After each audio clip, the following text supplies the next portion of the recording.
All right, Beth Gardner is here today. How you doing, Beth? Good. How are you? Thank you for Um, having me. Thank you for being on. You're all the way from Pittsburgh. Yes, So yes, you found the podcast over Instagram and you reached out I and wanted to come did. I on. did. Thank you very much. I did an intensive research, as I explained to you. So I tracked you down, and fortunately, you're just about 4 hours north of me, so that makes it even better. Yes, yes. Thank you so much for reaching out and doing the research and finding me. I appreciate it. And your story is we've been talking a little bit. Your story is quite amazing. I think it will help a lot of people, and you're helping a lot of people currently. You're currently a life coach, and you specify. Maybe I'll let you kind of explain what you specify in. Yeah, I'm a life coach. I'm following two different paths of life coaching. I'm focusing on those that have been addicted by addicts. And what that means is people that have lived a life without an addiction, but have had addicts either in their personal or their professional lives and have had deep rooted negative results, emotional results from that. There are a lot of resources available for addicts out there. There are multi-million dollar businesses, multi-million dollar places for people to go. But when I was doing my own research, and I won't go into too much detail now because I know we'll go into it later, but I wasn't able to find resources for someone like myself who has lived pretty much a straight lifestyle. I'm an athlete, live very healthy, but I seem to, no matter whether it's sports, through education, through professional, there are always addicts around. It's just inevitable. And so, from my perspective and experience, I now want to be able to help other people that are like minded, like myself. In addition to helping non addicts, I'm also helping those that are facing cancer, or cancer survivors, or caretakers of those with cancer. Why? Because I am officially 20 years out of cancer as of October of 2020. And I wanted to wait until I was thoroughly healed from it, had done enough educational research, and was really ready to help other people. And this pandemic, as it's done for so many, has provided me the opportunity to actually launch this life coaching business that I've actually been working and doing research on in Pittsburgh at CMU for the past 2 years. Wow, that's awesome. Um, yeah, I think that's like with the non-addicts and with the cancer, but I think the non-addicts is a huge gap. Starting with that, the people that are affected by it in my personal life, and usually, you know, similar to cancer, like usually the average person would have some sort of connection to addiction. And I think that's super great that you're doing that to help support those non-addicts and as well as the cancer. Um, but we can jump right into kind of your story and how this all started if you'd like. Sure.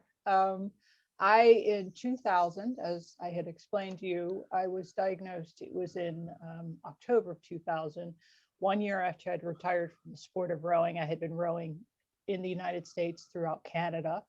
And I was diagnosed with breast cancer, and I had a 2.8 centimeter lump in my right breast at the time. I was literally 1 month from having turned 30. And I was literally 3 weeks away from running what would have been my first marathon. Many rowers from my community participate in other sports outside of rowing, such as triathlons, marathons, and other sports. And so I had always wanted to try a marathon just one time. So I was actively training for that marathon. And because of the training method that's required, um, I started to lose a lot of weight, which a lot of marathon runners do. And I became a much more leaner version of myself. Prior to that, because of rowing, because of 7 years of lifting heavy weights as well as endurance rates, and all of the physical activity that was required when I was training at a national team training center, I had become very much built like a swimmer, right? An endurance Right. swimmer, large shoulders.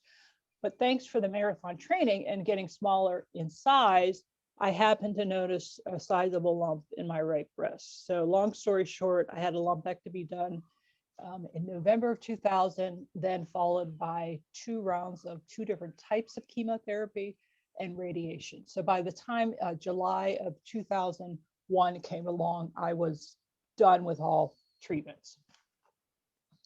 So that's how Wow. that sort of became about. And then it was a non-genetic form of cancer. So the student within me, the lifelong learner, the closet intellectual that I am, I was curious as to how on earth someone that's perceivably in, picture perfect health, right? If you're Right. training at a national level, regardless of what sport it is, you are in really good shape. And at the time, I was literally at 12% body fat. I was at my rowing weight. I was always very lean for a heavyweight rower, but I was in peak condition. So how did someone like myself get cancer? And I had noticed through the last 2 years of my training, so that was 97 and 98, I was not, it was as though I had peaked. I was not performing anymore. My testing scores were varied. I was either on or I was off, and I couldn't figure out what was going on. And I thought I was simply overtrained. And having started the sport later compared to a lot of other people, I started it my senior year at Drexel University. I was, when I started at the elite level, once I graduated Drexel, it was a pretty fast and furious pace. And I thought, well, maybe I should have been training back when I was in high school, and I'm just not able to keep up with these girls that, have been spending most of their lives rowing. So Right. I did research at libraries. At the time I was in Philadelphia, so I had gotten all my treatment done at Penn Hospital, and I had done research thanks to having the internet and in the Philadelphia Library. And I came across a number of books, one of which is by Louise Hay, and we could link that to this podcast, that You Can Heal Your Life. For sure. She is now deceased, but she thankfully written a number of books and studied metaphysics and understanding how we can make ourselves sick. While our brains can heal our body, we can also make our bodies sick, regardless of what food we intake. And by the way, I was eating a very regimented diet. My body wouldn't have performed to the level it had if I was eating fast food. It was very regimented diet. So through her books, I was able to connect the dots that, oh, okay, breast cancer. Breasts are viewed as a nurturing part of the female body. If the female body is not nurtured, if it's abused or if it's starved in the breast area, women are likely to get breast cancer. Now, I'm speaking about women that do not have it in their gene pool. So that's where I connected that dot. Okay. I did that research. And by the way, this research went on for, a good couple years while I was still working full time. So when you say starved or not nurtured, could you expand on that? Sure. So I had been fortunate to have been raised in a very good academic system. And it wasn't just geared for academics, but it was geared for leading athletes along. So I was fortunate to have been growing up in an atmosphere, for example, where I was training with athletes who I didn't know at the time, but later on became professional. Kurt Angle is one of the individuals, the worldwide wrestling Olympic champion.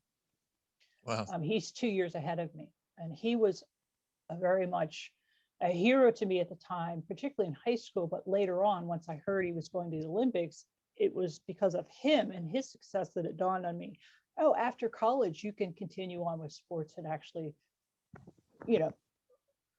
make a national team of some sort or even Olympic. Neither of which I've made, but that's okay. So it was through I'm sorry, your question? Oh, it was just about breast cancer, Yeah. nurturing, Yeah. like So the I lack of realized nurturing. from having grown up in a very good school system where there was quite a bit of pressure put on us,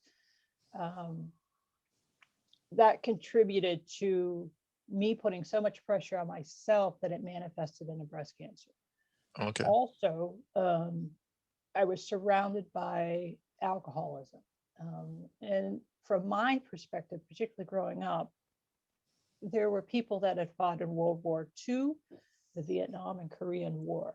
And I associated a lot of people struggling with alcoholism as those that had actually fought in those wars.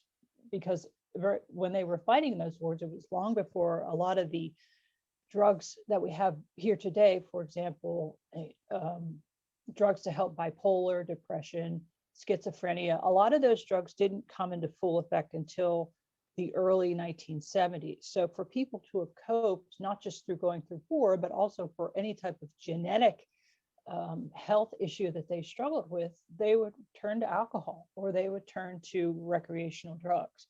So I associated my experience being surrounded by it, whether it was in a household, in the family, or even, in an academic setting, simply because these people had, been in the military. And this was their coping, and it was a way of life. It wasn't uncommon back when I was growing up for people to be still smoking indoors. You Right. didn't question it. So I just assumed all of that, along with, pressure that I had put on myself, as well as these high standards that were expected, were the reason for all of that. It was just constant performance, constant excelling, but I was never resting. The key is I was never resting. I was never focusing necessarily on my emotional needs, because we were focused on winning the race or winning the game or getting the A or getting into an Ivy League school or hitting a top grade in the SAT. For example, some of my friends, we all started studying for the SAT in the 7th grade. Why? Because they wanted us to hit that score out of the ballpark. Wow. So by the time we were juniors, Really early. we'll just take that score. Like, I didn't even want to take it again in my senior year. I'm like, enough is enough. We'll take that score. Wow. So there was so much, and there's nothing wrong with that, but I just was never trained, particularly in this, when I was doing sports, there was not a lot of discussion about resting. And resting, from my perspective, is part of the whole training package. It's part of the whole training, weekly, monthly, biannual and annual routine. You have to schedule in the rest, and you have to actively rest. Yeah. So there wasn't a lot of that going on. So what happens when you do that? You're in 5th or 4th gear most of the time of your life. And if your body's not liking it, it's going to rebel in one way or the other. And for me, it was through breast cancer. Because again, it wasn't genetic. I even was tested. It's not in the gene pool. I did that because I've got a niece who's now 19, and I wanted to make sure she knew, whether or not she had to be on alert about it or not. Does that make sense? It does, yeah. So would you say that along with the physical effects of not taking rest and not recovering, would you say there was the mental rest, like you said, of like not being aware or not taking care of your emotions and just focusing on the task at hand? Exactly. And then I'll give you examples of that. When I was rowing, again, I started my senior year at Drexel, so I got a little taste of that camaraderie, college rowing, which is a lot of fun. Then I had my coach at the time suggested I send in my testing scores, which included an ERG score and some lifting tests. And I got invited to an elite training camp. At that time was in Chattanooga, Tennessee. It was great. It was fun. It took place before my graduation from Drexel. So as I had mentioned to you last week, I never went to graduation. I had my diploma sent to my mother and I went. But I had no idea that the type of treadmill I was going to be stepping into. And the protocol for the training at times, just on an average level, would be about 6 hours a day. An example of that would be in Colorado Springs one winter season, we ended up lifting 4 hours in the morning. We would take a lunch break.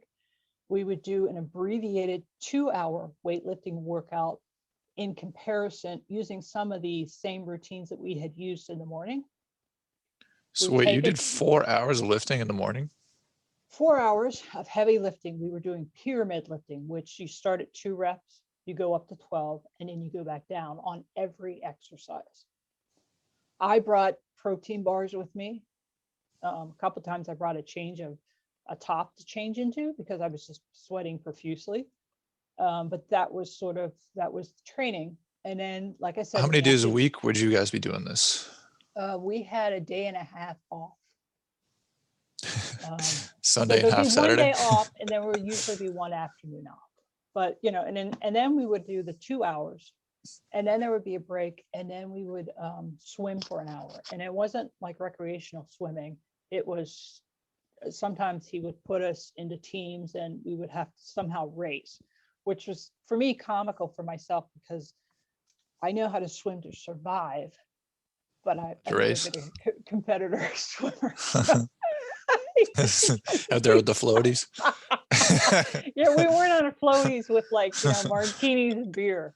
At first I thought, oh great, we're swimming. I can just float, because Yeah. it's hydrotherapy. And he's like, no, Yeah. we're gonna, So that was an example of just one of the days. We had another time when we were training in Colorado where we had to climb Pikes Peak, which is 14,000 feet. We couldn't go all the way, but there you can go fairly high, close to that. And the idea was to go up as quickly as you can and come back down. And you had to finish, within a 3.5 hour time period.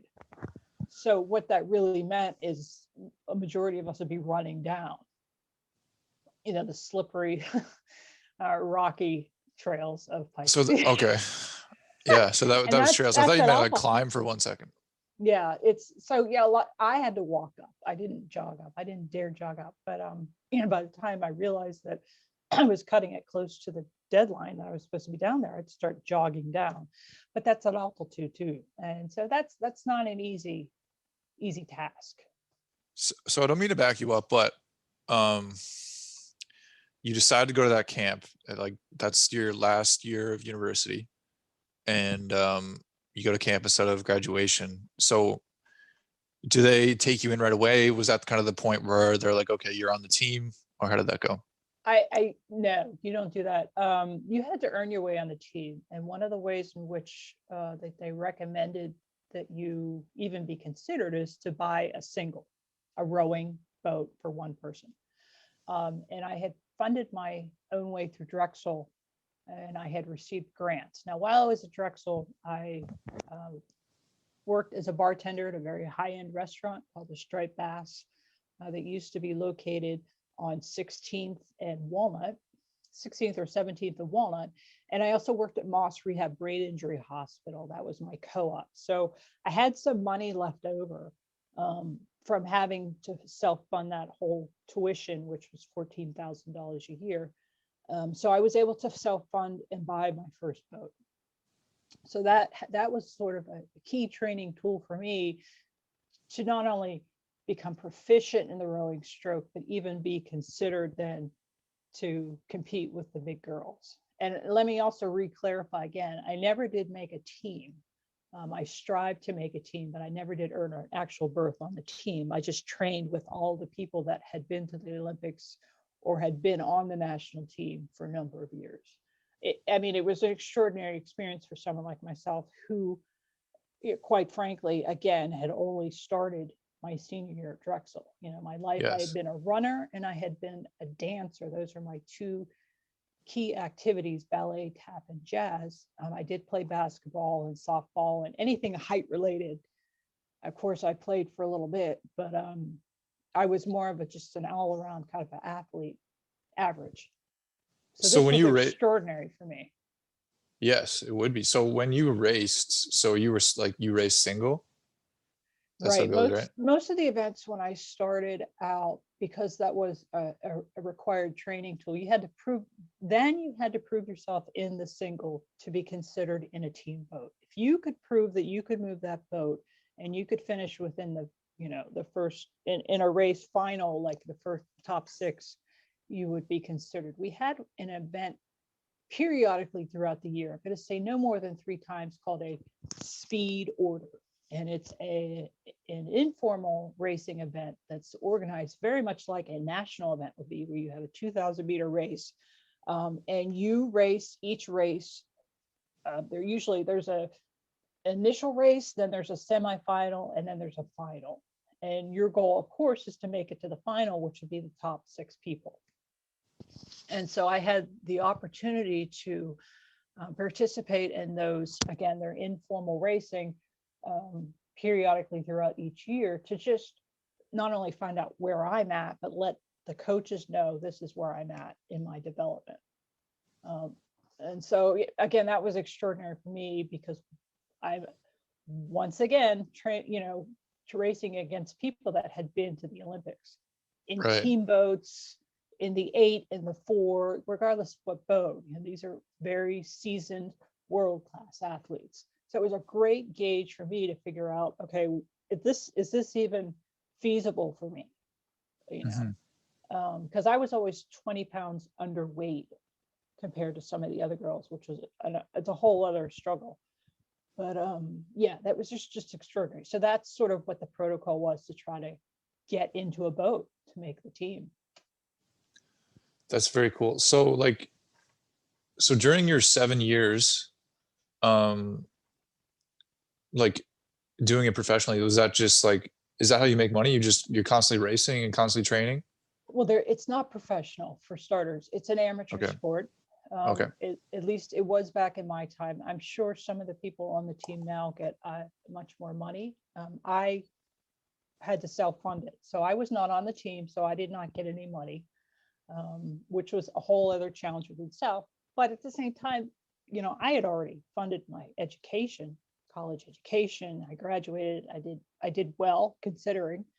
So being that I was highly analytical, I was able to figure out how to self-fund, that rowing sport. And I did work part-time to be able to, sustain and self-fund the sport.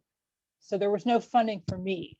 Those that had been on the team, were currently on the team, would receive some sort of funding. But I'll be honest with you, I don't think it was anything more than 35,000 a year, which you can live on. It is not a glamorous sport. You don't see rowers on any cereal boxes, on any food products. Right. It's nothing like, the NBA, the NFL, the NHL, the X Games. It's not even like that. It was a very much an amateur sport. So to be able to succeed in it, you really had to have that burning passion, burning desire. You had to want it. Right. To do it. You had to be able to find the money, find a job that was going to hire you and allow you. And at the time, and I'm sure it is still today, Home Depot was one of the top places for those aspiring Olympians to work at, because they would provide them the funding, but also give them the hours. So I had some teammates that were actually working at Home Depot, which was quite frankly a blessing for some people, to have that. What sort of funding will they provide? Monetary funding, health insurance. Oh, okay. Yeah, I was paying for my own health insurance. I was paying for everything, my living expenses. I paid for my travel to any regatta, hotel. So once you made it on the team, then some of that was absorbed through the U.S. governing body. But even at that time, and again, I don't know if it's different now, but people were not allowed to seek out funding. You couldn't go to a company, say like Coppertone, and see if they would give you product or monetary donations. I say Coppertone simply because I was outside in the sun so much that I would try to put on sunscreen. So you couldn't. I was sponsored by product with Power Bar, but that was just product, and I was thankful for it because I really lived off of those. But you could not obtain monetary sponsorship. Right. Yeah, that's, I was gonna ask that next. Yeah, because it may be very different now. I'm so far out of the loop. I don't know what the governing rules are, but I do know that, so the bottom line is, you really had to have a burning passion. And I knew it was a purpose for me at that point in time to get involved in that sport. It was the hardest sport I had ever tried. And again, I had played a variety of other sports, was always average, was always an average student. And so for me, this was like a lot of fun. And again, the people that I met that are living now throughout the globe, that are doctors, attorneys, physical therapists, got an MBA, they're living literally all around the world, are truly living dynamic lives. They are world leaders. They're living extraordinary lives. They have very happy families. And it's, for me, that was like one of the best benefits from it all. The medals don't really, I mean, I gave all my medals to my brother. In fact, I'm in his room right now because for the fake, but I gave all this hangs in his room with all of the Steelers fans that he has. He loves the Steelers, the Pirates, all the Pittsburgh stuff. But I was like, I sent all this to him. It's like I sent my mother my diploma, and I'm like, okay, you can have these because I don't need them. At the end of the day, it was the wisdom that I gained and the people that I met. That's That where the true benefit really, was. that was what the benefit was. And I always say, the people that you meet in college are going to be your lifelong friends. But wow, to have had an athletic experience long after, and to again have met these extraordinarily talented. I mean, when I was rowing, I was just working. I wasn't getting an MBA, a PhD. I wasn't going to law school. I certainly wasn't going to go to medical school because that wasn't my calling. So the fact that they were able to manage all that at such a high level and be so successful today, wow, what an opportunity for me to have, been involved in that. And again, it's the same like-minded individuals that I grew up with, in Yeah. K through 12. These people, I know people that are leaders around the world. So I've truly been blessed in that area. But with that comes a price. And unless you are trained to rest, and you need to think about resting, it can backfire. It can come back to haunt you. And for me, it came back through cancer. Yeah. Is that something that you feel you had to learn over time and that you have learned now, that how your own, like, I think it's very personal, it's very individual, but how to recover, how to rest? Right. I had to learn how to rest because, when I look back to those last 2 years prior to retiring in December of 1999, and I retired at a speed order, and I will never forget it. I went down to do that speed order. It was in December, gray skies. It took place in Langley Pond, South Carolina, we're just over the border from Georgia, near Augusta, Georgia, which at the time was where the training site was for sculling, people that rode with 2 oars. But I remember sitting at the starting line at the final, and something said to me, this is it, you're done. This is your last one. Just go down the course and you're done. And I remember at the time, one of the national team coaches, Ted Allison Nash, who in my eyes is like the Sean Connery of rowing. Anyone can Google him and find out. So to me, I've never seen you look so relaxed as I'm just sitting at the starting line. Normally I'm not paying attention to other competitors. I'm just focused on my own game. And I'm just sitting there like looking around. And it's because I knew I was done, but I didn't know why I was done. And it was truly a voice, whether you believe it's the universe, God, the man upstairs, however you choose to perceive it. My gut said, that's it. And that was the last race. And thank God I stopped. Because again, 1 year later, I got the diagnosis of a 2.8 centimeter lump in my right breast. Had I not stopped, and I knew I wasn't going to earn a national team seat, certainly wasn't going to go to the Olympics, but had I tried to push through and make it to the 2004 Olympics, I don't think I'd be here today. I would have died at some point, Wow. because, I was that overtrained. When I look back to all the blood work that was done, for example, at the Colorado training site, they had the ability to do blood work and we did VO2 testing and all this stuff. And the evidence was all there. You know, I had high white blood cell counts. I was overtrained. I mean, it's just looking back on paper, it was all there. Something wasn't right. How did you feel mentally at that time? At which point?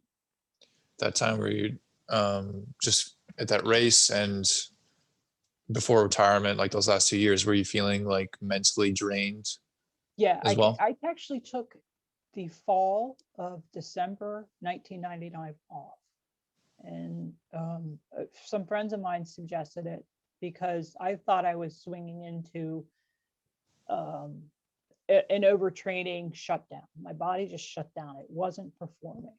Something wasn't right. And it wasn't a depression. It wasn't a seasonal depression. Just nothing was happening. It wasn't performing. And so I just took off. That was a sign to me that I should have gotten help and had a physical. But, you know, women at that age weren't trained to, particularly back then, to go get a mammogram. It's the furthest thing from my mind. I just thought, oh, I'm overtrained. I took that whole fall off. And I felt better, but I never felt 100%, which was strange. By taking off, I mean, like I didn't participate in any events. I didn't go to the Head of the Charles, which I had been to a number of times before. I didn't do any of the main events. I didn't go to a speed order. I jogged lightly, did some weightlifting, but that was it. So the decline was there. Right. And I remember working with the late Igor Grinko at the time, who had invited me down to Augusta to you know, work out with the group. And I was on and I was off. I was on and I was off. And he's like, how is it that you're so strong? You're inconsistent. How is it that you're inconsistent? I could lift a lot of weight, just as much as anyone else, but the body wasn't producing. And that's what it was. And I had so much muscle mass. I mean, you think about a swimmer, you know, these swimmers in the Olympics, you see their bodies, they're very much an upside down triangle, but they have these shoulders and it's all this muscle mass. So there was no way I would have known that there was, you know, again, a 2.8 centimeter lump there. Right. No way I would have known. And it's not something that they thought, you know, they directed us to either. Right. We weren't, you know, trained to go get mammograms, particularly at that young age. So when you get the diagnosis, what sort of things start going through your mind? At the time I was driving, I had visited my sister's house in the northeast section of Philadelphia, and I was working at the University of Pennsylvania. I had gotten a job there, and I was driving. I visited her house sometimes on weekends, and I would drive into the city and go to work from there. And I was literally driving down North 611, and I was within a couple blocks from what is known as Albert Einstein Hospital. It's many blocks up from Temple University, but I'm in that area, and then my cell phone rings. I've got my Starbucks mug, and my phone rings, and it's a breast surgeon. Now, I had gone to a couple of breast surgeons throughout the area just to get a general MRI. In Philadelphia, I'd done that. I had people that were recommended to me to go to, and I did. There were 3 specific ones I did, in addition to getting a complete physical, just to find out, again, why am I so tired? And, you know, there is this lump here, but what is that? Well, that's when I found out. She said, the surgeon said to me, you have cancer, breast cancer. We're going to need to schedule for you to come in so we can plan your surgery. And so I was in the left lane at the time on 611, and I pulled over to a gas station that wasn't far down the road. And I continued to talk to her, and then I just hung up the phone, took a couple breaths. And then the first person I called, of course, was my mother, just to let her know. And thankfully she was home and on the phone. She's been a nurse since 1958. So as most nurses have odd schedules. So fortunately she was meant to be home. So I gave her the news as well. Right. So it was shocking. I remember specifically doing some sort of, you know, laughter, like shock laughter that came out of my mouth, like, you're kidding me, you know. Right. And I pulled over. And thankfully, you know, having been an athlete and competed at a high ranking level, but also just being used to being in a very competitive setting. I knew how to calm myself down already. And I knew how to navigate to get to that gas station so there wasn't an accident or anything of that nature. Right. That worked well for me. Yes. I didn't freak out. Yeah. No, yeah, that could have been pretty bad, right? So yeah, it was Getting that news while you're shocking. driving. Yeah, because, and then I had to get to work after that. So once I pulled myself together, and of course I was late to work, I finally got to work. But then of course that day was blown because I had to talk to their scheduling committee and make the appointment and do all this other stuff that comes along with it. But yeah, it was a shocker because it wasn't what I was thinking. Yeah. So where does it go from there? I mean, then you start getting treatment and Right. So she had done that lumpectomy, which is how we got the diagnosis. So, within a week, 2 weeks, I'm scheduled surgery. And I remember saying to her, "Oh, we need to schedule it after the marathon because I'm running the Philadelphia Marathon." At that point, I was up to 18 miles, and I was pretty much on target for what I wanted. And I said, "Well, how about we do it after the marathon?" She's like, "No." more important things, She's like, important "I fish to will fry. see you in the operating room in 2 weeks." And we're going to do an immediate lumpectomy. And I remember like lying down, and she had to bring in 2 tables because that's just how large my shoulders and lats were at the time. Originally I was on one table and she's like, "This isn't big enough." She said, "I'll be right back." She runs out, she gets another table. This is why I love her. And she brings it in. It's someone, but I remember, I'm strapped down and my arms are out to either side, very much like a woman that's about to give childbirth and get a cesarean section. And I thought to myself, I'm 1 week away. I should be tapering for the marathon. Still thinking about the marathon. That's So get how this much, over with, and then I'll. and that just gives you an idea of like any athlete that's been doing it for years. I mean, even Yeah. someone that's a professional bowler or amateur bowler, Yeah. your mind gets programmed, and that's in your lower brainstem. And I just remember laying back and they're like, "Ma'am, you're going to be going to sleep shortly." And I'm thinking, I just have a week to go. I really wanted to run it. She's like, "You'll have Yeah. other ones to run." And I'm like, Yeah. so yeah, so she did the lumpectomy, and then immediately they scheduled the first round of chemo. I had 2 rounds. Each was 6 weeks apart. I did work full time while I got that. Not only because I needed to work, but also that outlet was perfect for me. I'm not someone that stays at home. I don't watch much television. I don't watch reality shows. I don't watch soap operas. I couldn't even tell you anything about The Bachelor or Bachelorette. It's just not I watch sports. And the Food Network. That's about all that comes down to. So for me to stay at home would not have been healthy for me. My mind needed to be active. Right. So was there kind of like a host of symptoms with all this treatment that you had to deal with? Like I Oh, imagine it was kind of hard absolutely. to juggle it all, right? Yeah, I started treatment right before Christmas, 3 weeks before. So they said in 3 weeks you'll lose your hair. So I again, I had told you last week, my brain is hardwired very much like a straight male, where I think very much logically, and forgive me, everyone listening, if I sound too generalized, but I think logically, I don't really think emotionally. I think emotionally later on, but I just want to solve the problem. That's how my mind Yeah. is hardwired. Just solve the problem, fix it. Yeah. I don't need to hear about who did it, how it came about. Just fix it. And I'm logical, and then I deal with the emotional part later on privately. So I've always joked around. I think like a straight male, and I'm trapped in this woman's body. But so I went ahead. I didn't care about losing hair. The bottom line to all that is I didn't care about losing hair, because my hair had always been pulled back as an athlete. It was the last thing on my mind. I often wore a ball cap or a visor, went out on the river. It's just hair. As long as hair is not in my face when I'm working out, that's all that mattered to me. Right. So I didn't care about losing it. I thought, oh, Right. I'm going to get a fresh new head of hair. I needed it anyway because the sun had damaged it anyway. So anyway, I didn't care, but I knew that was taking place. But it was at that point when I lost all the hair that it really sunk in. You have cancer. Hmm. At that point, I was just really playing along. I was going through the motions, from being on the operating table, which PS, I never in my life had ever thought I would get surgery.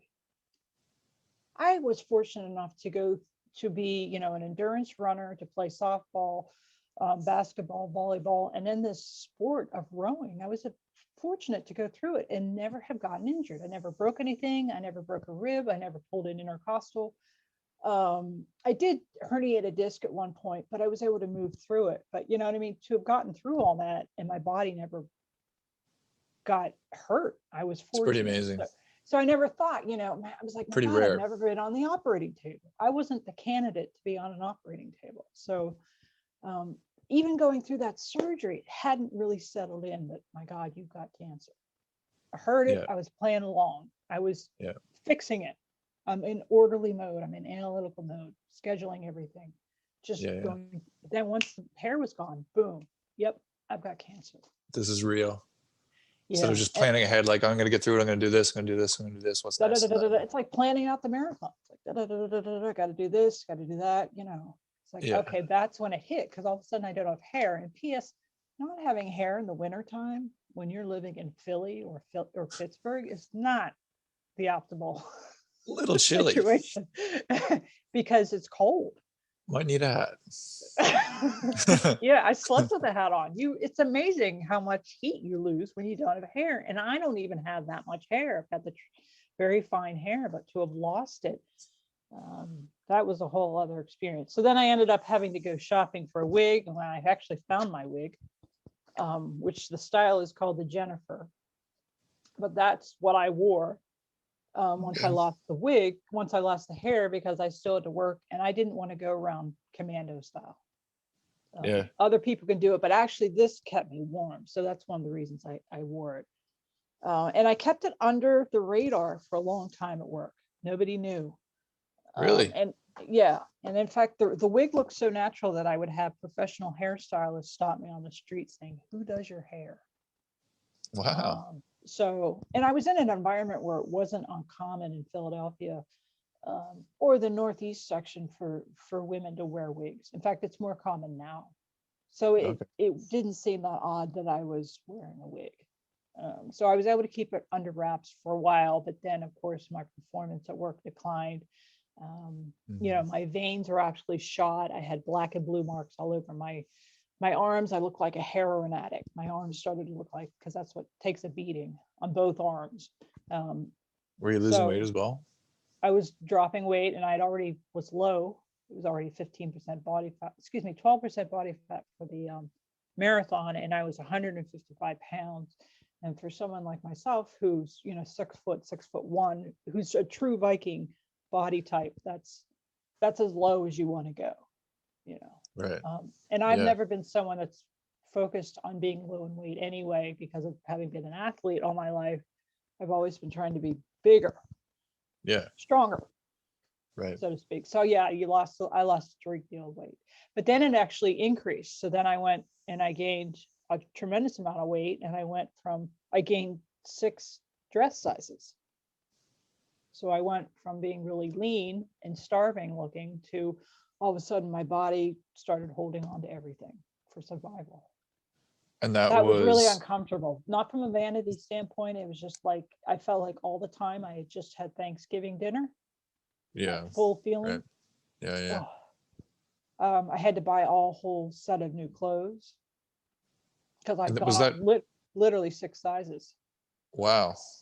So was that during treatment as well? Yeah. That happened too? Yeah. And I remember going shopping with a girlfriend at the time, because and I actually had to go into these big and tall plus sizes, which is not normally my size. I had been a size 12, and all of a sudden I went up to a size 1X. So that was size 12, 14, 16, 18, 1X.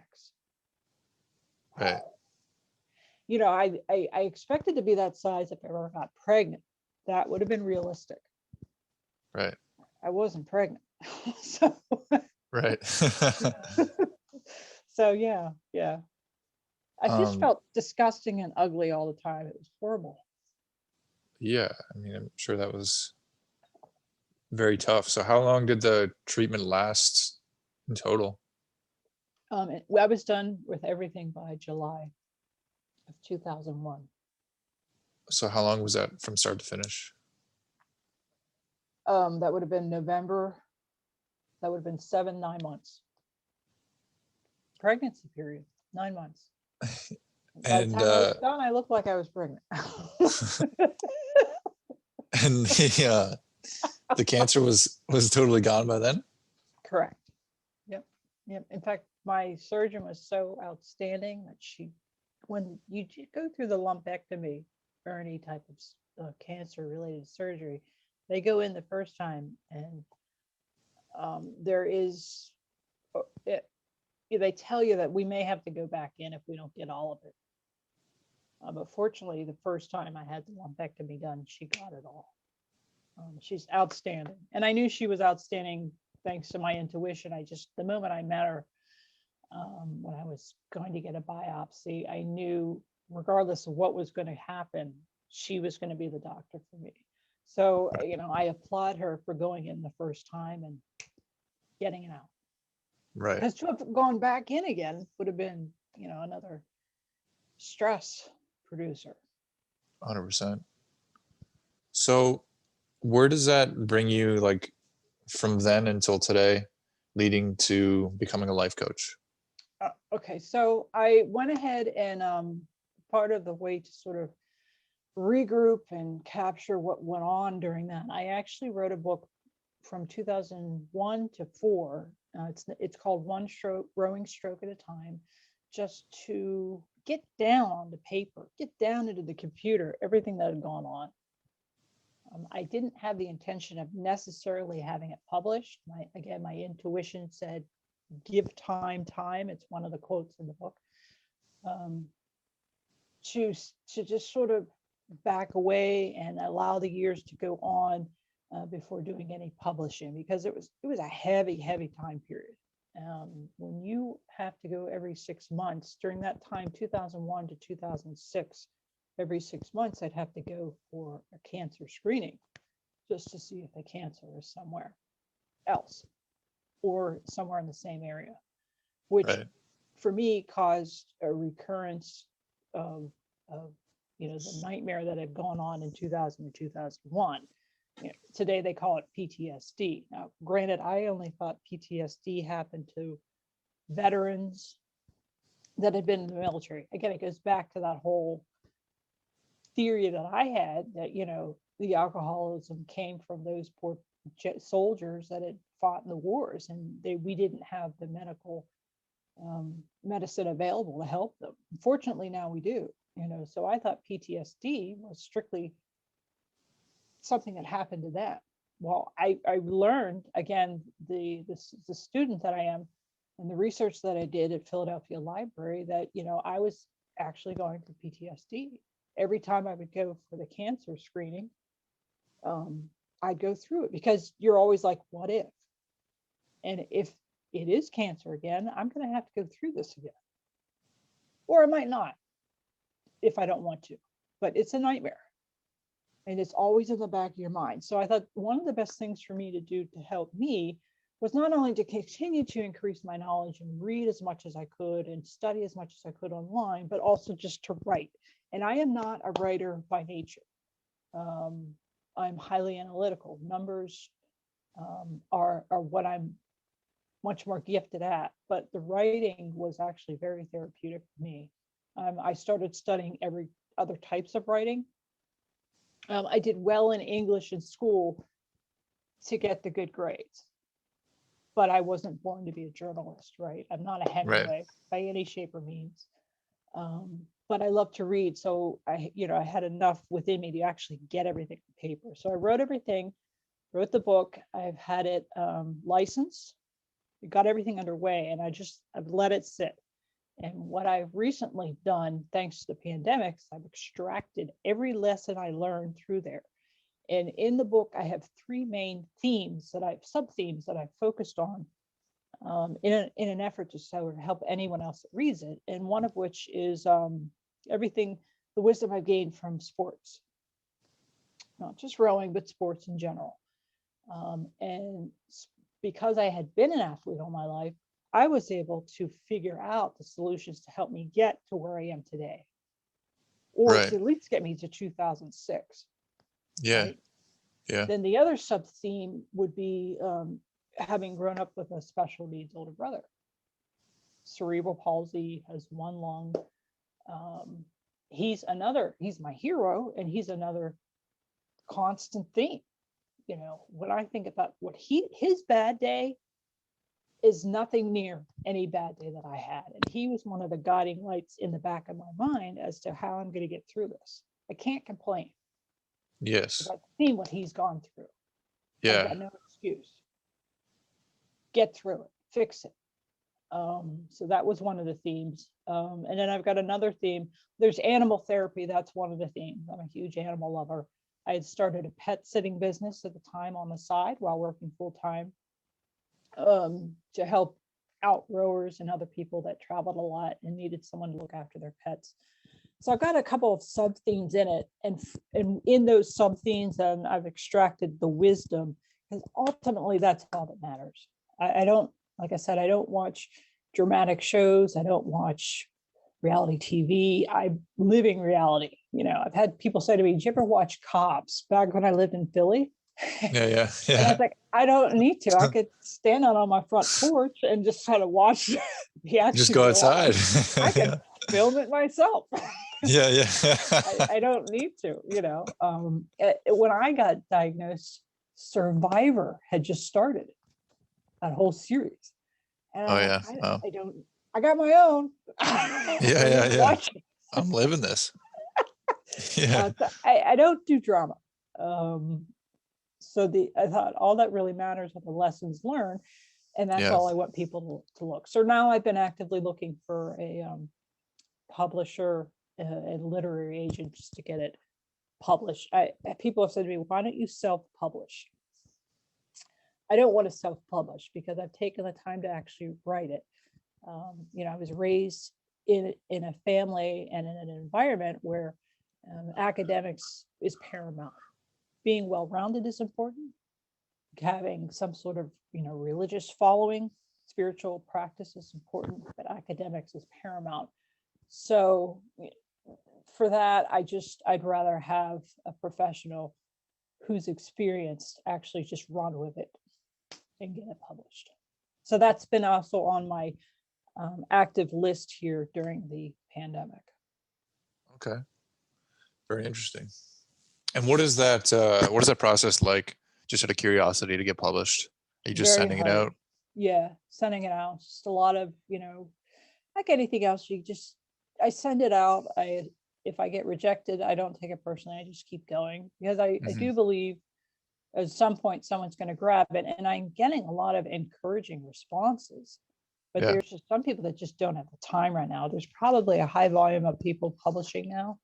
And Yeah. I mean, I'm not a public figure. I'm not, I mean, I'm just a girl next door. So who used to be an athlete. So I don't have the power to, or the lifestyle where I can just, you know, make it happen and Yeah. ask someone to do it. So, but it'll happen when it's supposed to. It's just like anything else in life. You know, like I said, I'm very intuitive. I'm definitely very spiritual. So it'll happen. If you put the effort in, it'll come forward. And now is Right. the great time, you know, because now I have the wisdom. You know, back then I was just so full of emotion from it. Mm. I didn't want to publish anything. You're right in the middle of it. Right. I don't, you know. Yeah. So there's something to be said about giving time. I Just like that saying. allow it. And actually, it's not from me that saying, it's from a good friend of mine, Rob Robertson, who used to say that. I met him while I was actually going through the cancer. He was working in the same company that I was. And he used to say, sometimes you need to give time. And I've actually quoted him in the book, as well as other people that have touched my life. So he was absolutely right. Hmm. Yeah, yeah. I think that's really wise, and I think I like what you're saying too about like it'll happen when it's meant to happen, and just. And I think nowadays people get caught up in like like especially starting out at something, they just feel like they have to. They're just gonna jump in. It's all gonna work out, but it's really just about just continuing, keeping going with it, and chipping away at it. Keep trying, and eventually, if it's meant to happen, it'll happen. Yeah, there's a process to everything, and things will happen. It's like rowing a boat. You can't, you push, you accelerate the boat, you push the oars through the water, you accelerate it, but then there's a recovery part where you're recovering and you're letting the boat run underneath you at that racing speed, and you can't disrupt it. You can't slow it down. Right. So you got to just let it ride like rowing a boat. Got to just let it ride and see when it comes to you. You cannot force it. Right. Cannot. Yes, for sure. So, so you're working in the financial industry at this time, like during that time, and then did you work up in that industry right until the pandemic this year or last year, I guess? Yeah, I actually had just gotten hired. Well, I started out as a temp because they wanted to try me out with a local investment firm here, but they have since been having troubles because of the pandemic, so that didn't pan out. But like I said, I sort of seized the opportunity and followed my gut, followed my intuition, which I've done all my life, and thought, you know what, let's just go forward with this, launching the life coaching and the see where it goes. And as I said to you last week, I love your millennial generation. I'm so grateful for them because there are two groups from what I've understood. I've researched your generation, as I do with everything, because everyone's talking about stuff that a lot of us were raised not to talk about. So Yeah. and they're utilizing the social media, which quite frankly, when I was, working in the investment industry, and that goes from 2001, up until recently, I didn't use a lot of social because it would have worked against me. Hmm. I used LinkedIn, the professional setting, but I didn't use Facebook or Instagram that much. I Hmm. certainly didn't post anything of my brother because I'm so protective, or family members because I'm very protective. I'm like a German Shepherd. If I were a dog, I think I would end up being the German Shepherd because I'm so protective. My ears are always like alert, Yeah. but I'm Who's this protective. person? Who's this person? Someone at the door. So yeah, so I'm very grateful for the millennials because it's allowing people like myself that have grown up, with generations where you weren't supposed to talk about something to now freely, where I couldn't even find help for the alcoholic end, just so someone could talk to me freely, confidentially, as a sounding board and give me some sort of roadmap to follow so that I could move on from it. Because one thing I noticed with the alcoholism, and I don't mean to jump back to that, but it's true what they say in life, that if you don't deal with whatever issues, deep-seated, deep-rooted issues that you have, they're going to keep showing up one Hmm. way or another in life Yeah. until you deal with it. 100%. So the fact that I actually wanted to help, just give me direction, coach me through it. I'm so coachable. Just, I write everything down. I mean, yeah, Desperately looking for a you know coach. that about me. I've got Yeah. stuff sitting out right here. Yeah. Just coach me through it. Tell me what to do. The fact that I couldn't find it, it's just you end up suffering in silence, and Yeah. that's by far, to me, a horrible way to exist. To keep repressing everything and not being able to talk about it. Yeah. And I 100%. grew up And again during a generation where women didn't talk about like sanitary napkins. can It you talk wasn't about until like what? to talk about like Sanitary napkin. right. You didn't talk about that stuff. You didn't talk about your time in month. And Oh, now I look okay. Yeah. back and Yeah. I'm Yeah. like, what's the big deal? Yeah. It's how Really? you did That's, life. You weren't yeah. supposed to talk about it. Like, the idea of me asking a male family member to go get me products. No. Or for me to get it, it was just back in the day. It was just, but that's what I grew up with, is you don't talk about it, just handle it with class. It's class. Like, Need to what's go the get big my deal? items. I'll be right back. Can't And say what now they it's are. like I see some of the commercials on TV that I know are millennial driven. I'm like, my God, they're talking about everything on television. Yeah. Wow. Yeah. The world has really changed. And again, I grew up when you didn't wasn't acceptable to be gay. Mm. When Ellen Yeah. finally came out, the mid 90s, although I'd been in sports all my life, so I was always of the minority. I was one of the girls that was straight. I never had a problem with it, but even back then, you didn't talk about it. Mm. No, I think it's amazing how the whole script is kind of shifted and is shifting on all that stuff. And that's what I try to do on this podcast. And, you said like suffering in silence. And that's like the thing that is basically my goal with this podcast, is to help people share their story, give them a platform to do it so that other people will listen and feel like they're not alone. Because that is the number one thing that I've come across and I've heard over and over and over. It was like, I'm the only one that's going through this. No one else is going through this. And then we're all just walking through life with blinders on, thinking like we're alone. And then little do we know, we're all human. We're all going through the same thing. Oh yeah, I can remember a couple of times. There was a church I ended up becoming a member of in Philadelphia when I was still going through treatment. But I remember at times sitting in a large congregation and just feeling so alone, and literally feeling like I was suffering in silence. And I Yeah. and I knew God could hear me. I knew a higher power could hear me.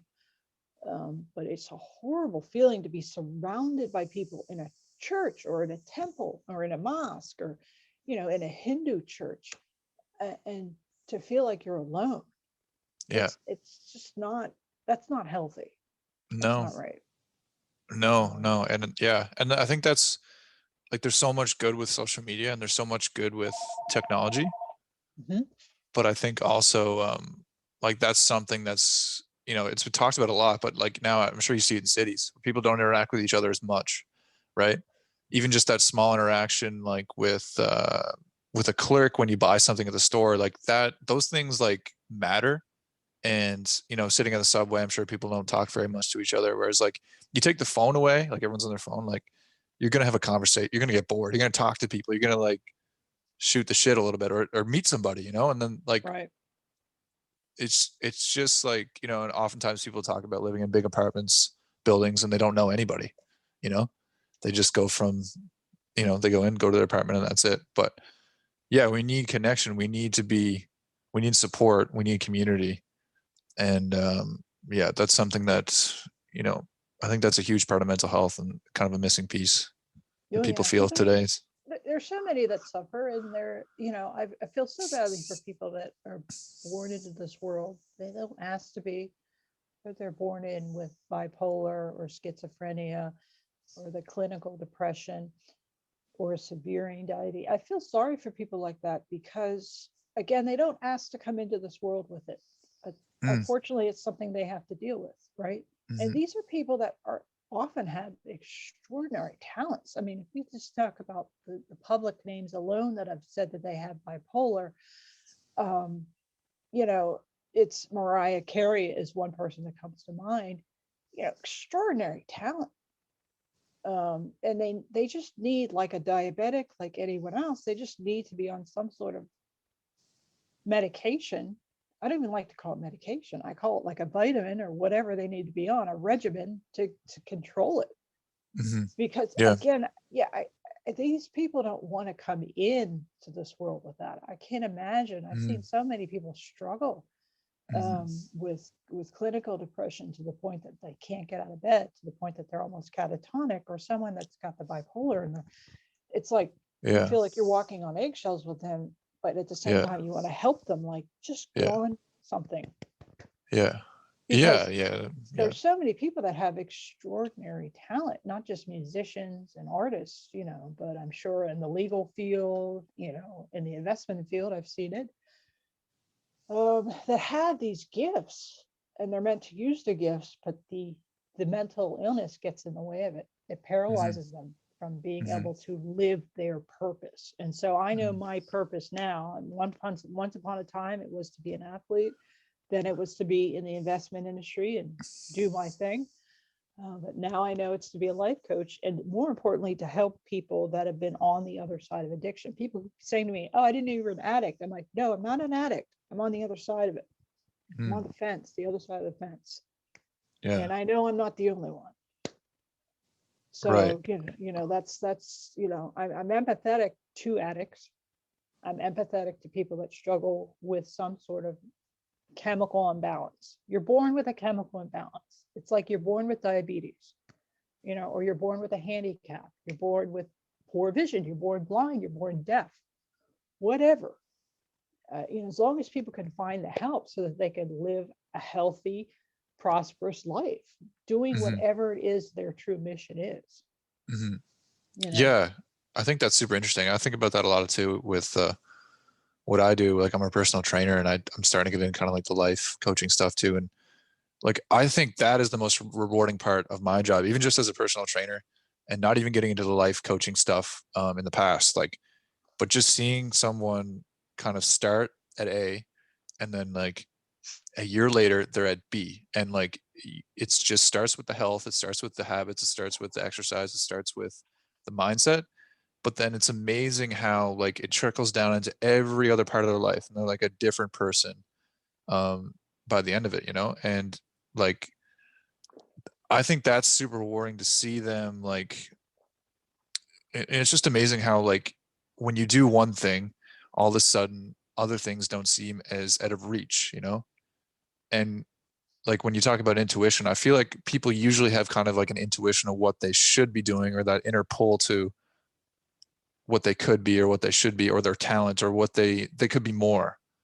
And I really like to inspire that. And I love seeing bringing that out in people because yeah, I don't know. I think that's a huge part of mental health too. Like if you're not, there's no worse feeling I think than feeling like you're not doing enough, like just hanging out, chilling, but you have all these things like all these goals or all these aspirations to do things, but you're not doing them and it keeps getting pushed back. And then all of a Mhm. sudden it's 10 years later. And all of a sudden it's 20 years later. And it's like the feeling of regret and not doing the things that um, you know, you have that inner pull towards. I think that's a huge part of mental health today. Maybe you're just in a job and you just have this inner pull. There should be more to life that I'm not being fulfilled. And there's so many different things that go into that, like community connections, love, meaningful work, all that stuff. And I like to capture that some of that on here to kind of give it like maybe a guideline to different people's ways of finding that. But I think like finding that path, I think that's just so inspiring and amazing when people do it. Yeah, the light bulb, you can see the light or the soul light within them. And when you were talking about the personal training, my mind was going back to, I was listening to you actively, but my mind went back to when I was going through the treatment. One of my girlfriends from the rowing community who was managing the boathouses said to me, I've got these working professional men, just a handful of them, that want to learn how to row more proficiently so that they can race. And that was an absolute gift to me because it gave me an opportunity to coach. It gave me an opportunity to then take everything that I had learned and verbalize it in a way that each one of them being different type of learners, right? I had a visual learner, I had an auditory, um, in a way that they could understand it and then work in unison together in one boat. And that was an extraordinary experience of me to, again, be able to verbalize to these gentlemen and actually see their confidence continue to build, practice to practice, race to race, um, and just see that light. They'd have these aha moments, literally, Mm-hmm. on the river. And I'm like, yeah, that's it. You got it. You got it. And to see Mm-hmm. that discovery and then to see that transfer then into their for personal lives with their girlfriends, their wives, in their professional setting. It was just, it's such an, I have so much admiration to teachers, whether it's, elementary, high school, college coaches, because that gift of being able to transform someone's life and build that confidence, show them something that they are able to do that otherwise they may not have thought of. That's Mm-hmm. just priceless, literally priceless. It Um, is. so I loved doing that so much. I eventually had to stop because I had to get focused more on work and the market fell. And so I really had to focus in on that. But that was a lot. And then, as you were saying, giving back to the community, while I was working full time in the investment industry, there was always something inside of me, the little creativity that I have. I'm definitely dominant left brain, but there is a creative bit on the right side. But I wanted to be involved in the cancer community, one way or the other. So I co-founded the Row for the Cure in Philadelphia in the early 200s. Ran that for a couple of years with the women there, and then I did a Fortune 500 level for Live Strong. But I always, on part-time, did extra work for them, and that fulfilled that need because I knew there was a need within, for something bigger. Yeah. Be part of something bigger, and why not cancer? Since I Yeah. just walk the walk. Yeah. So that's why, another reason why I'm enjoying the life coaching now, because now I can continue in that area, but now on a deeper level. I can really Yes. dive in and Yeah. take my psych, take my life coaching, take all this research that I've done, which again, the blogs are on my website, and just really dive in. And as I mentioned to you last week, with my approach with everyone is I do treat everyone as unique as a snowflake. No, Right. even though you can subcategorize people, everyone's situation is different. My situation is different, and everyone else's. So they're all going to get a different type of roadmap to Right. help them. Right. Yeah. I think you have to do it that way. Yeah. So where do you start with, I guess everyone's different, but what are the main things you're helping non-addicts that have someone close to them, or whatever the situation is, that it's an addict? What sort of things do you help them with? First and foremost, learning how to safely detach. Okay. And how to start to focus on self-preservation and learning the signs of the codependency that they're participating in, because it's a two-way street in order to break that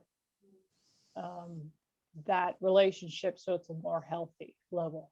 It's very hard when you have someone that you very much care about to see them go through that type of disease. It's like a slow suicide to watch people struggle. But ultimately, they have to learn that they have to choose to do it on their own. And that can be very hard, particularly for parents with these children that now have children that are addicted to opioids. Yeah. It's Super hard. common. It's so hard on a parent to learn how to cut it off and learn that it's okay to do it. And to learn that they have to be preserving themselves, not just emotionally, but financially. When I was going through and studying all that, I went to, people said, go to Al-Anon. So I went to two different groups in Philadelphia at the time. And I just went in there, and again, I'm very intuitive. And all I just felt were these people that have been victimized financially, emotionally, on such a deep level, that, I couldn't go in there with my list and ask questions, but it was just, it felt like I was in a graveyard in a way, because the energy was just so depressed. These people desperately needed help. And out of curiosity, curious person that I am, I said, what's it like on the AA side?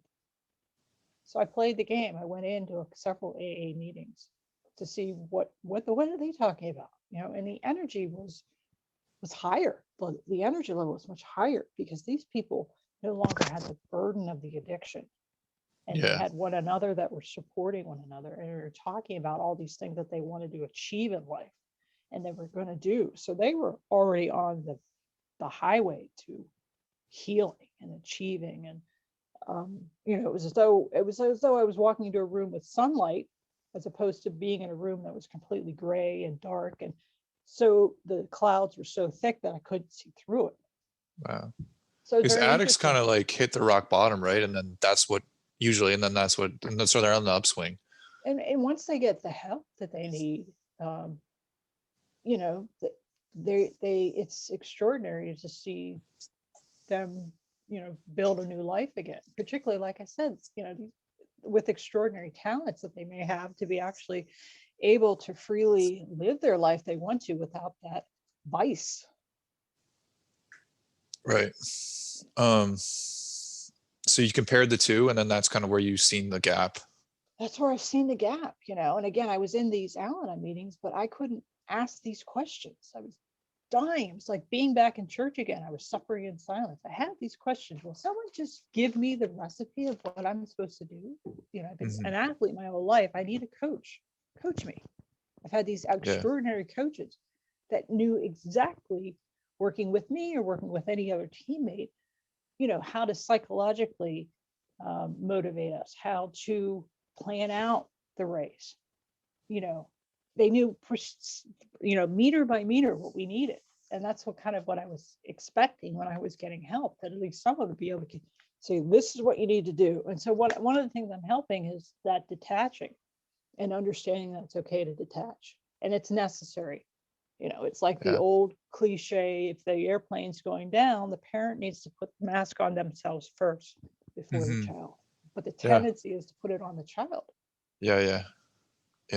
You have to be counterintuitive. Yeah.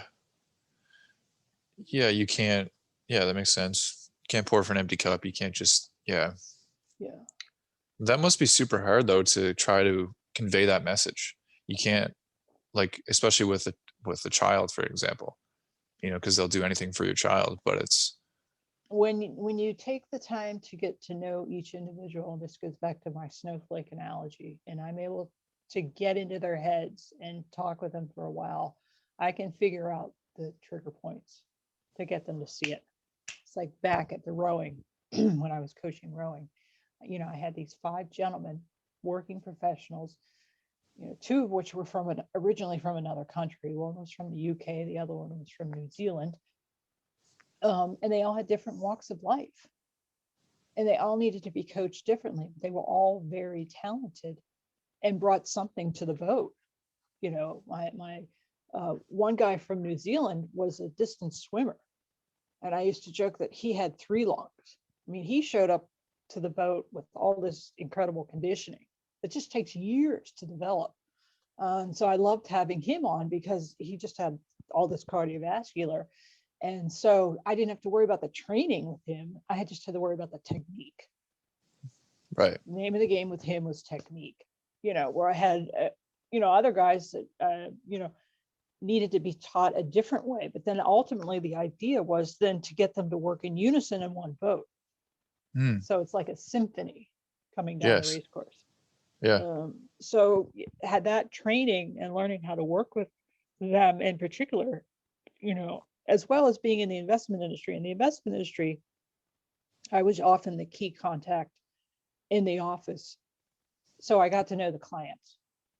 And it didn't take me long to be able to sort of get to know their personalities, anticipate what they were going to request, know the personality types, know their trigger points. So, you know, it's just kind of years of experience of studying people that I'm able to now work with them in this realm and get into their heads and train them how to, for example, detach and pay attention to what they're saying and know specific words that are kind of, they're going to have that light bulb moment. Okay, that's what you mean by detach. That's really, yeah. You know, like just by explaining the fear of not detaching. Okay, well, if you don't, this is probably, these are ideas of what can happen. And when you explain it to them in a you know, professional, straightforward manner, many people don't think about the oh, this can happen if I don't detach. This is where I could possibly be 5 years from now. Yeah. In a worse situation. Yeah. You know, when even on a numerical standpoint, if I were to, you know, run numbers from a parent explaining to me how much money they've spent, I'd be like, okay, let's just run the numbers. You spent how much where? And then all of a sudden they have it on paper, how much money they've spent on this child. It becomes evident to them. A change needs to take place. Yeah. Yeah. So would that be, do you find too, like, I think you mentioned it before, like there's also conflict between, so maybe you have two clients, so that both parents, it can kind of make people clash heads. Maybe they have different ideas. Is that something, a dynamic you have to work with as well? Yeah, yeah, you can have, a mother figure that truly um, is not able to fully detach, is not able to create the boundaries. When I am talking about detaching, I mean creating the boundaries, whether it means having them removed from the house, um, you know, removing them from certain family events. It's creating that hard, tough life sort of boundary system. So yes, that is a challenge. So that's then another challenge within that dynamic of of uh, enabling them to see eye to eye and coming to some sort of common ground that they can both use as a parent team, um, to again detach from their child's challenge and persevere and have sort of a healthier life. Mm-hmm.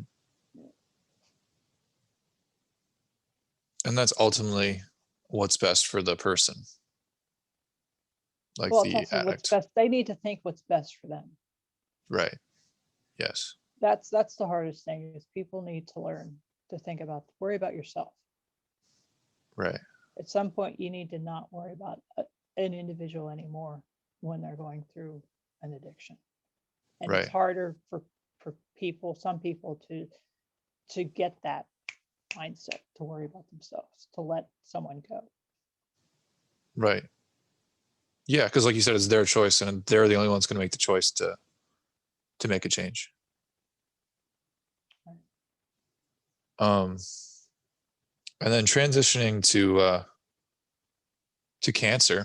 Um, I know you kind of help out with the financial side of that as well, right? I direct people. I'm very resourceful, as you know. I found you. Yeah, um, you did. and in all of my searching, I'm very resourceful, and I am the type of individual that I'm, as long as they want the help and they are actively making the strides to make the positive changes in their lives that I'm recommending. I'm very resourceful in finding them the specific, say, financial connection or insurance connection or resources that they need that can help them continue on the path towards complete recovery, complete health. I'm willing to go that distance. When I'm done speaking with them over Zoom or over the phone, I'm happy behind the scenes to dig in and find the other connections that they will need that are instrumental in them being able to obtain full healing, because it doesn't just happen with me. And I can't coach desire. It's one thing I learned from coaching. And I remember seeing in a movie called Prefontaine, is a coach cannot coach desire. So as long as they have the desire to want to head down that very challenging path towards healing, I'm with them. I'm the ride or die. But and I will find them the other resources that they need, because it's not just myself that can help. There are other people that are out there. I found all the resources I needed on my cancer journey so that I could get all the information that I needed, so Right. that I could understand how to heal, but also all the community resources that were available to me. They didn't just hand me everything in a folder. I had to Yeah. find some of that stuff out on my own. They did give me some stuff, but there were more avenues out there that would help me. So being that I am naturally very resourceful, I'm more than willing to do that. Right. I think that's beautiful, and in the United States as well. I know it's a little bit different than Canada here, where your healthcare system is basically, if you don't have health insurance, I'm sure it's a whole process to go through insurance. But if you don't have healthcare insurance, then you just have to pay for it, right? Right. Yeah, it's very challenging. That was one of the several avenues I had to deal with was managing my own insurance and paying off any medical bills just from the surgery alone. Mind you, when I graduated Drexel from my own pocket, I only had $10,000 that had needed to be paid off. So because, I had been working, I was able to pay that off very quickly and also get a boat. Remember, I said I bought a rowing boat. Yeah. When I was done with the cancer surgery alone, I found myself $30,000 in debt. Now, to some Wow. people, that may not seem like much, but to me, that's again very math-driven, highly analytical. I grew up. We've got a CPA in the family. We've got a chemical engineer in the family. We're very meticulous on paying bills. That was a lot of money to me. That only added to the PTSD. Like, oh no, I got to pay this off. Now, granted, I Yeah. was working, right? And I'm in the investment industry. So I was able to figure that out. But, had I been predominantly right brain dominant and not had any math skills, that could have been a real nightmare. But I was able to pay that off. And again, I'm very resourceful and understanding on finding the help that I need to sort of guide me through that. Yeah.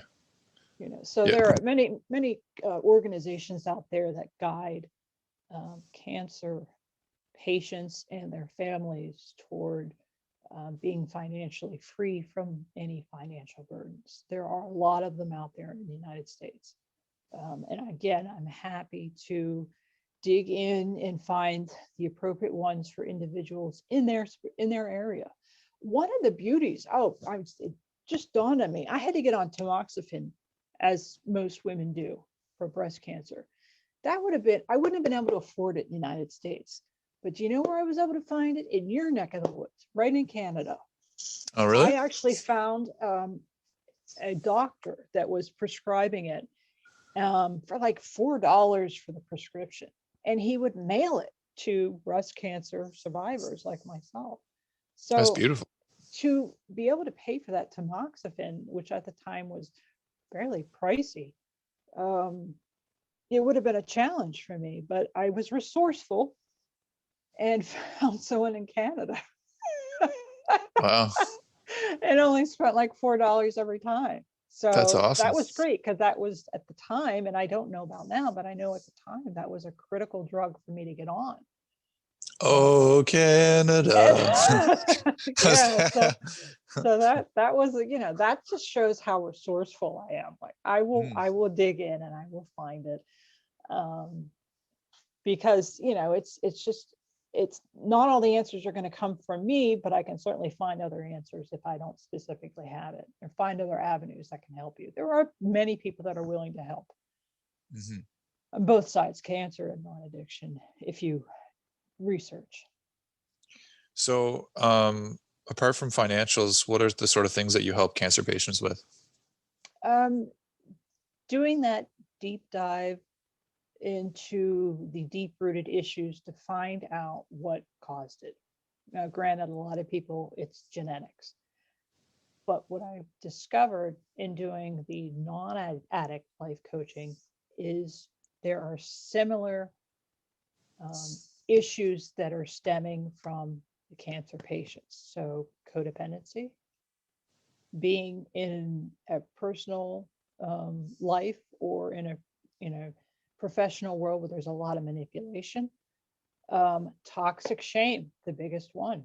It's the biggest on both sides. That's one of the biggest issues I see repeatedly coming up, or people having repressed toxic shame to things that they learned growing up with a specific conservative society, or things that they've learned to repress in their family dynamics growing up, or even in their professional life. There's a lot of toxic shame.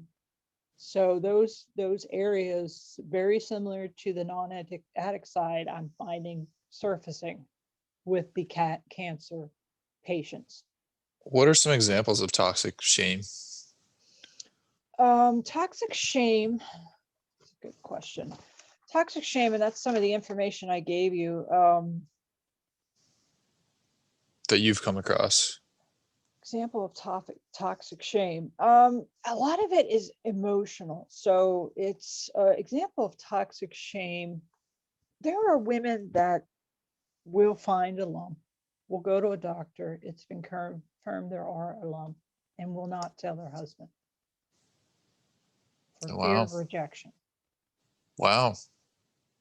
Right. And I will say from my experience going back then, I was single at the time when I initially got diagnosed, but I met a lot of women who were married who were not necessarily telling their husband because they feared they would be rejected, that there would be a divorce of some sort.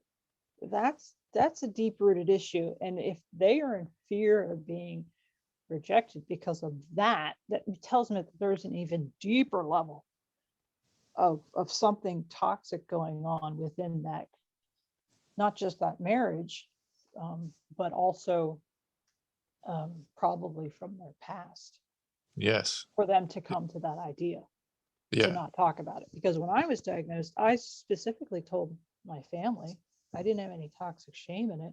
I didn't want to tell people because I'm not someone that likes to alarm anyone. I was very careful about who I told because it wouldn't leak. But yeah, that was interesting to me. You know, to sit in a room and with a bunch of women, we're all getting mammograms, and knowing that some of them, if they find something, are not going to tell their husband. Hmm. It makes me, I mean, I feel empathetic to the husband. Like, how would he feel if he didn't know that? Because I've Yeah. worked in a male dominated industry. The investment industry at the time for me was particularly male dominated. You know, I've been surrounded by male athletes all my life, and I'm empathetic to the men. Like, they would want to know, as scary as it would be. Of So course they that was, would. Yeah. yeah, that was very interesting to me, Hmm. coming across that. To hide it. Yeah. It's one thing to protect your children and to wait to Yeah. tell them, right? But if you've got a partner in life, even if you're not married, but you're in a committed relationship, you got to let them know. Hmm. Then there's the issue that I dealt with, that again I saw the women dealt with, is the inability to have children. That was a whole other emotional roller coaster for me to go through, was I ended up not being able to have children as a result of the aggressive chemotherapy. So for a woman, that's very hard to wrap your head around. And people say, well, you still have eggs. I'm like, they're destroyed. I had tests done. And it became clear that it was not safe for me to have children. So meeting women that have been like myself, unable to have children, maybe they already have children, but they had expected to have more. It's still a very important issue to talk about confidentially, Yeah. because Yeah. that's a life changer for women. You know, Yeah. I had always envisioned having little athletes, of course, Yeah. little analytical athletes, not Little really little, rowers. because no one in my family is little, and I was never little, but you know, that's kind of what I thought. And so that vision that I had was wiped away. Right. You know, I had only wanted two. I didn't need a huge family. Hmm. I just thought one or two, and that's good. I don't need a whole table full of children. So, you know, but that I had to come to grips with that. And so that's Hmm. another issue that I've worked with women. And then again, they have to tell their husbands that. Hmm. Yeah. Yeah. And you know, I'm sure many of the husbands didn't care. They just want the wife healthy. At the end of the day, they just want Yeah. their spouse, their chosen partner in life, the love of their life to be healthy. You Yeah. know, there are plenty of children that can be adopted just in the United Hmm. States alone. Yeah. So that's another issue that again I felt personally shameful of. I had to get over that. What was that journey like for you? I imagine because like the biological the biological clock and the biological um feeling that I need to reproduce for women, um I'm sure it was hard to kind of deal with, knowing Well, that you that could. was part of the reason I stopped rowing when I did, because I was 29 and I was like, oh, I think it's time to wrap it up. Because when a woman is, from my experience, and I'm sure many other women know this, is when you go on to the next decade, or you're preparing to move on to the next decade, 39 going 40, or I just turned 50 in October. It's innate for us to start in the back of our minds thinking about the future. So when I was in my mid 20s, 27, innately I'm thinking children, family. Yeah. When I'm done rowing, am I going to get an MBA? What's my plan of action? So when I stopped rowing in that December of 99, that was one of the things in the back of my mind is, enough of this, time to go to a new chapter. And run a marathon and have some kids. Run a marathon, because you'll be in better shape. A lot of my friends, I was learning from them from the rowing community, would be active in a marathon or triathlon, because it would make it easier for them to get pregnant, and then it would be in a better condition to carry that child. It's brilliant. As far as I'm concerned, these women were brilliant to think that way. So I was of the same mentality. Okay, I'm going to be in really good shape and Make the pregnancy easier. It makes it easier. Yeah. Yeah. So yeah, I had to come to grips with that, and that was a shocker. That's another shocker, very much like getting the diagnosis and I'm driving to work. Yeah. It's a jolt, to put it mildly. So what was that process like for you, and what are the things that helped you? And was it like a process over a certain amount of time, or it was over continuation? Time. It was like a reoccurring nightmare flashback. Work allowed me to get through it. Right. Because by the time that market fell in 2008, I was pretty much past it. It was just the reality. And I rationalized it. I thought, well, the logical side, well, it's probably just as well, because I don't want to have a child and then have the cancer come back. I would feel worse. If I have the child and the cancer comes back and then I die, I don't want to leave a child and a husband behind. Because even though I was past the 5-year mark, there was always that concern. If that makes any sense. No, so, of course it does. I rationalized it. Yeah. And was that, you said you had to get tests every 6 months until 2009, did you say? 2006. 2006. So. And then it was every year after that. Okay. And then is that still till now that you do it every year? I'm supposed to be getting it done every year. Okay. So what was that process like having that reoccurring kind of nightmare and thoughts about cancer coming back? It's paralyzing emotionally. It stops me in my tracks. Even if I'm at work and I'm doing well with whatever task I have, it's always in the back of your mind, and it's unstable. It's like walking on eggshells. What if, and you're just looking forward to getting done with that test. Sigh of relief, and then move on. But I would immediately go in the back of my mind, and in a grocery list format, as I do, once I write something down, very much so, it's stuck in my head. I'm one of those people that if I write down a grocery list and I go to the grocery store and I forget the list, guess what? I haven't forgotten it. It's there. Okay. So the whole list of everything that I had to organize during 2000 and 2001, that list is there. So I'm already going through that list. This is what I'm going to have to do. This is what I'm going to have to do. This is what and I'm in a way sort of setting myself up for success. I go, I'm automatically through my list, and I'm setting up for success so that I am prepared should that be. Yeah. So it's not going to take me off guard because I'm going to be prepared. I already know what to do and how to do it. If it is a yes. Around, I'm prepared. Yeah. If there's, I'm prepared. And that's for me, in my own experience in life, that's kind of the name of the game in life. Try to be as prepared as you can, mentally prepared, financially prepared. Being prepared is part of the game. If you're prepared and the inevitable comes your way, some of that preparation is still going to help you, particularly if it's mentally prepared. And that's the athletic side. I'm mentally prepared prior to a race. You know, going down a race course, 2,000 meters, they used to say there are 7 different ways that you could race down the course and cross the finish line first, right? There are 7 different ways, but within those 7 ways, there are a multitude of situations that could go on that you have no control over. All of a sudden, you could be rowing into a severe headwind or a crosswind that's going to disturb the boat a little bit. You know, you could have a flock of geese suddenly come by and you thinking yourself, am I going to decapitate or do I keep going? You know, it could suddenly start raining in the middle of a race. If, you know, if you're at the starting line and it looks ominous out, like it is going to rain, it could suddenly start hailing. Well, guess what? You keep going.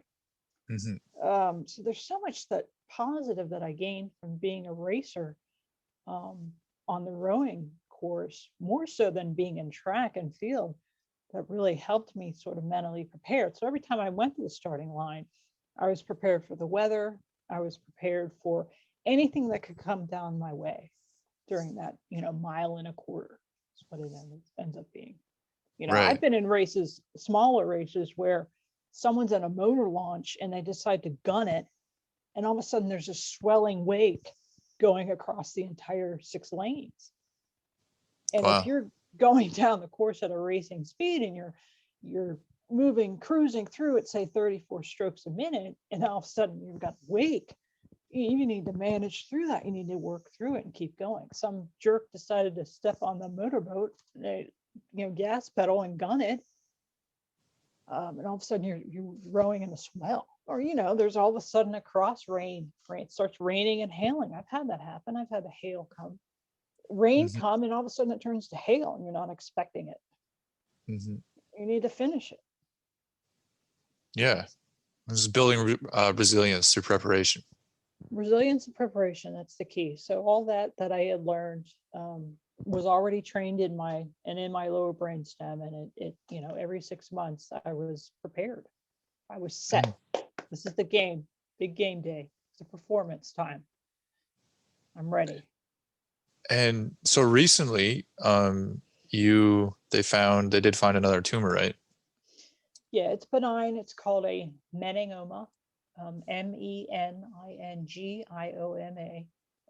in my right side of my brain. It starts at the ear canal, the right ear canal, and extends close to halfway across my face. And I had just reached my 20th year of being cancer-free, like I said, in October. Didn't even worry about the fact that I was turning 50, to be honest. I didn't think about celebrating it. I told my family, I mean, we're going through a pandemic, so I honestly didn't care. And I honestly stopped really celebrating birthdays when I hit 35. So, you know, I said to them, please don't send me anything. I don't want to see 50-year-old cards coming my way, or any joke cards or joke toys. Just don't even do it. Because really all that mattered was that I was reaching this 20-year point. Turning 50, that's just a number. I don't feel 50 anyway. I really don't. I feel 40. So, you know, I was gung-ho for that 20-year mark, and I had told some friends about it. I'm like, I'm coming up to it. And so I had all these ear situations that, thanks to the pandemic, I became more alert to. Tinnitus, which is the ringing in the ear. You know, heads up to everyone, if you hear ringing in the ear, it doesn't necessarily mean that someone's talking about you. It could be tinnitus. It could be. Or it could be, you know, someone could be talking talking a lot of people. I don't know that many people, so I know people aren't talking about me. Everybody's talking ringing about me in the ear. That must be some popular. Just nonstop. You know, and I had a lot of I thought I just had a major infection. So I went and I went to a well-known doctor's office, an ENT department here in Pittsburgh, Allegheny General Hospital. And I thought, you know what, they'll give me a really good oral antibiotic and drops. That's all I was looking for. You know, see if there's something in there, pull it out. Maybe it's just a bunch of wax, and I move on. And so with any appointment like that, you get routine tests. You get a hearing test, different types of hearing tests, and then they wanted you to get an MRI just to cover all bases for insurance purposes. So I played the game, and long story short, and the MRI, that's when the meninoma showed up. And it's one of those things that I wouldn't have done this 20 years ago, but I posted it on social.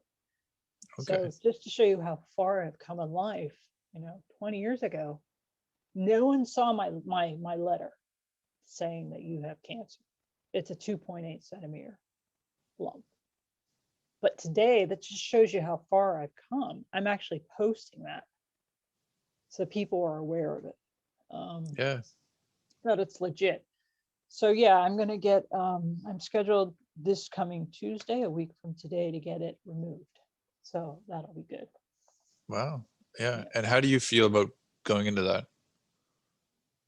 Well, again, I never thought I'd be on the operating table. So getting back to my mindset before I turned 30 is, I'm just not someone that's going to get surgery. I'm not even someone that in my mind would ever get, what's it called? Plastic surgery. Yeah. It's just not in my mindset. So fortunately, because I have the experience, right, and I have it all written in a book, I've already gone through it and I'm mentally prepared. The athlete in me is mentally prepared. Because again, mental prep is most of the game. I'm already came to terms with the fact that I'm going to completely lose hearing in this side. But I'm fine because it's been since October. So it's a long period of time for me to be mulling through it. I did go back through my book, my notes in my book, to remember what it was like on surgery day, all the procedures along, to again mentally prepare myself, the athlete. So I'm ready. I'm ready to get it out of my head too, because the side effects are, I don't sleep well at night. I mean, there are just a number of side effects that come with it. Fainting. I'm not someone that would faint. I'm not even someone that would get necessarily starstruck. Unless it's Tom Hanks. Tom Hanks, I would definitely be starstruck if I met him. I am someone that's always had sort of very low blood pressure, and I don't get starstruck. So, I'm not someone that would faint, and I've been having these constant fainting spells. It's okay to laugh. So, Do you love me, Beth? Forrest Gump. That's funny. That's when I would be starstruck. Feel like I was going to faint. Yeah. So I'm just excited to get rid of these side effects and just to press on with life. Yeah. That's awesome. And I've already asked them what to expect the next 6 weeks. So again, 6 week recovery. So again, I'm mentally prepared. Because what is the name of the game in life? Being mentally prepared. Right, preparation. So anticipation, preparation. Resilience. So sense of humor. Sense of humor. There's more. It's a long list. Dry wood. Dry wood. Clean water.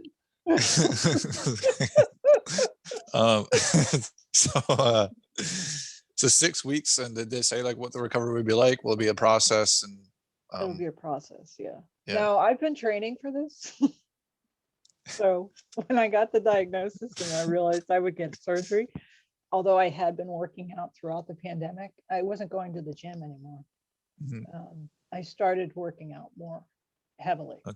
With the kettlebell. Yeah. In ways that I could, without to my ability. It's not where it was. I've had to stop running. I've had to stop doing things because of this. But the athlete in me said, well, we need to train for this. Yeah. That's what I've done. I've been training. Well, I'm sure you'll thank yourself, right? Just anything to make it easier and make your body more resilient. I think that's why I survived the cancer. That's why I survived the cancer, is because I was in such great condition. I really don't think, had I not been that thorough of an athlete, it's harder for women in their early stages. Most women that are diagnosed in their 30s don't survive. That's statistically proven. Wow. At least back when I was diagnosed. Wow. So where could people find your services, Beth, if they would like Sure. coaching from you? Everything is listed on my website, selfreliant.info. And there they can learn how to contact me. There again are those blogs that I told you I did research for at CMU. So that's where they can find everything. I will attempt to post when I can. I have been using a different method to find, an old school method to find clients, rather than just constantly posting on LinkedIn or other social media. I understand the importance of it, but the old school method that I've been using, being resourceful and finding clients, or finding podcasts, works for me. So I'm just kind of going with that. Okay. And what I will be available basically the second week in April. People can start contacting me then. I'm going to be MIA for a while. Yeah, but you'll be back better than ever. Yeah. I'm sorry, did you say something? Just have one ear to work with, that's all. I'll be leaning in like this. Yeah. All right, go ahead. Wrong ear, this one. I was kidding. Can you hear me now? Just yelling. I want to say thanks so much, Beth, for coming on and sharing your story and reaching out. I really appreciate it. Sure, thank you, fellow Libra, which by the way, we have the same birth date, which I found was really ironic. I know, October 5th. Pretty wild. Yes, Libra squad here. There's a Right woman, here. an Olympian, girlfriend of mine that I call the birthday buddy. She has the October 5. I'll have to send you her link so you can realize that you're in good company. Yeah. Kate Winslet is October 5. Really? Titanic. Yep. Damn. Google October 5. There's a club. There is. I didn't know there was a We're in club. good I like company. this. I like this. Part of the alumni. I didn't even know. Exactly. So I'm going to send you some salts from our sponsor. It is the Prince Edward Island Sea Salt Company. So there's 4 different kinds of cooking sea salts, and Awesome. 40% of proceeds go to mental health here on Prince Edward Island. Wonderful. So everybody could definitely go check them out. And I just want to say thanks so much for coming on, Beth. And yeah, I really appreciate you sharing. Oh, I'm honored. Thank you so much. All right. Have a great day. Take care. Bye-bye. Bye-bye. Woo!